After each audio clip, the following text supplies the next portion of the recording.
Week gone in prep at Stanford? It's been a good week, yeah. I mean, beautiful weather, as you know. Guys have definitely benefited from the week, not just in the rest that we could give them, but the chance to really narrow in on things fundamentally and schematically that we want to do better. And so it's been a good week. We've been able to take some hitting off of them, but still get some quality work in, get some young guys some work. We did a lot of that during the bye week with the developmental guys, so it was good to see their progression since fall camp as well. Do any of those developmental guys in particular stand out to you?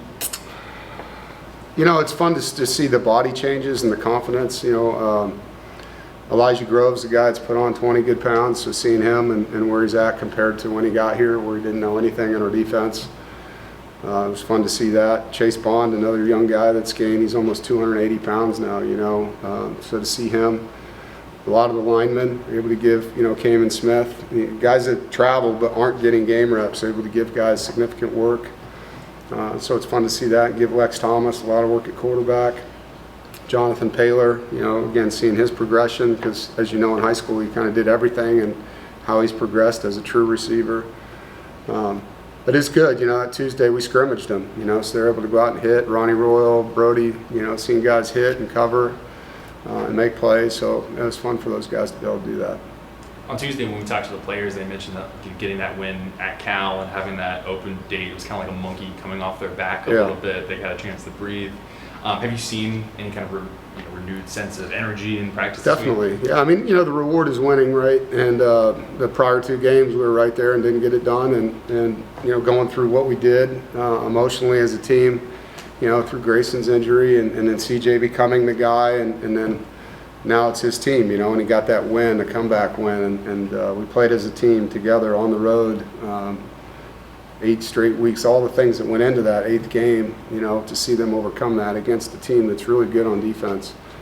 It was a great win. And then to have that momentum going into a bye week, and all right, here's what's left, here's the 4 teams, here's how it lays out with another bye coming after Duke.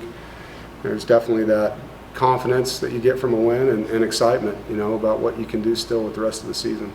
I know Grayson has been on the sideline all season, even when he's been out.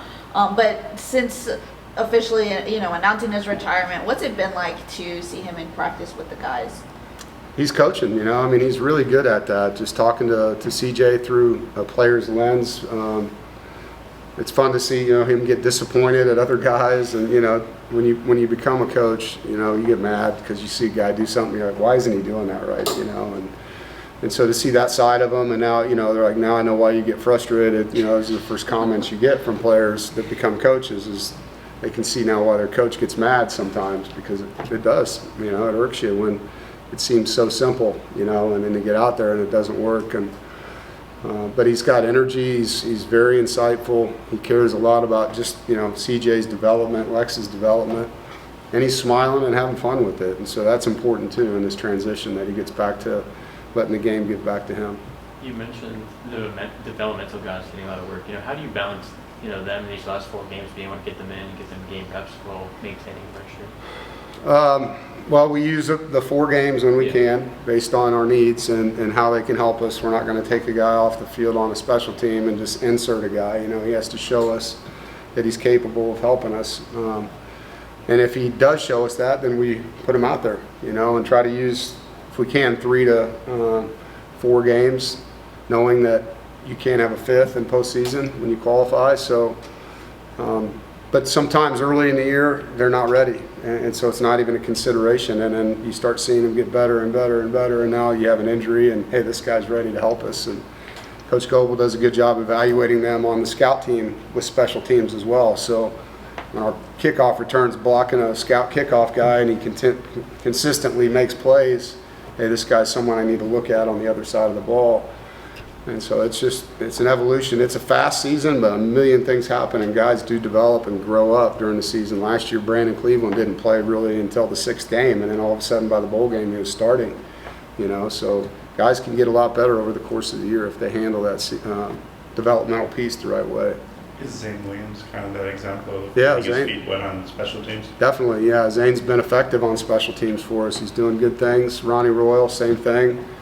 Been effective. Assad Brown, is getting some reps in there now doing that as well.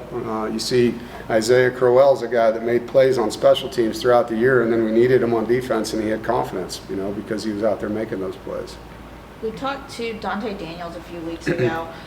From your perspective, where has he grown as a person and as a player since being here?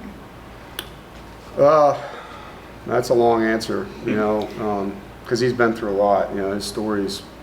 I don't know if you guys told his story or not. I haven't read the news, but his story is, a lot different than most people's stories, and he's been through a lot.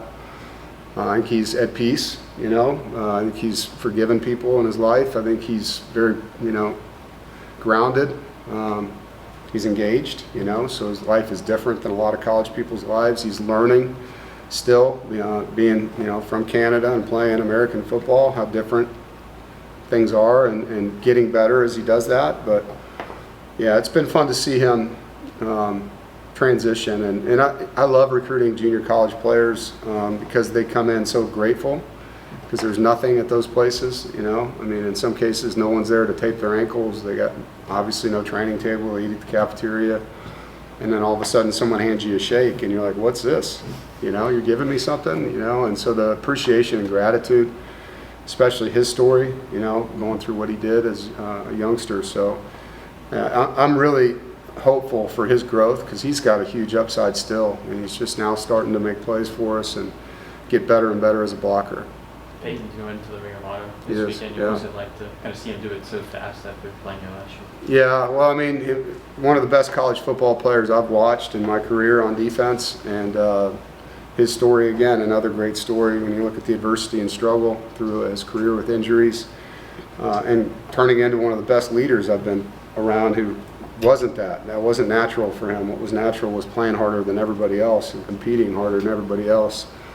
But holding people accountable and setting a standard and being able to talk in front of a room. He was petrified of public speaking, and now he can do that like it's nothing, He's just watching that whole circle, seeing him graduate from college, and then, what he's doing in the NFL is fantastic. And he deserves and has earned everything that he's got. And being up there, I don't know, is it fast?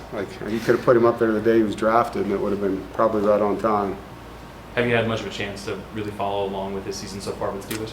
I don't get to watch games, but anytime there's highlights on our guys in the league, we talk about them. The coaches said, hey, did you see Peyton last night? And you're like, no, let me see it. And the guys will pull up plays. My sons do a good job of telling me about the NFL games and what's going on. It's pretty cool. The two Wilsons are, playing good in Pittsburgh, man. It's awesome for Russell as well. I'm happy for both of them. Will you have Peyton speak to the team at all before or after the game? Will he be involved in it? It just depends on, he's got a lot to do here this weekend. Obviously, if that presents itself, we will. But timing that up with a noon game makes it a little tougher because of how fast things go on Saturday for us. If it was a night game, we'd have a bigger window. You had two quarterbacks, grad transfers the last 2 years. They don't spend a lot of time in Raleigh, but they seem to have built strong bonds with the program.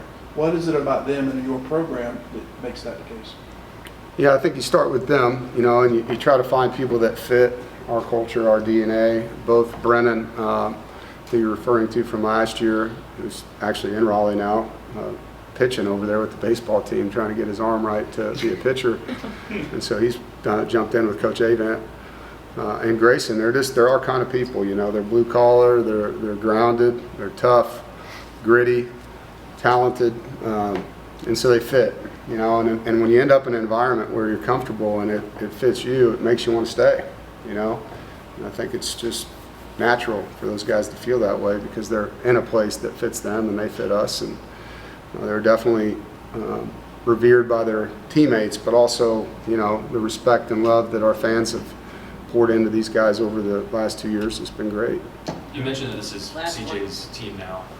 What does his influence on the team look like? How have you seen that rub off on guys? He's got a childish enthusiasm about just being out on the field with a ball, and at the same time he's got a professional competitive spirit. Like, he plays hard and he wants his guys around him to play hard, and he's not afraid to call a guy out there. Like, you got to go full speed right here, man. I need a better picture of that play.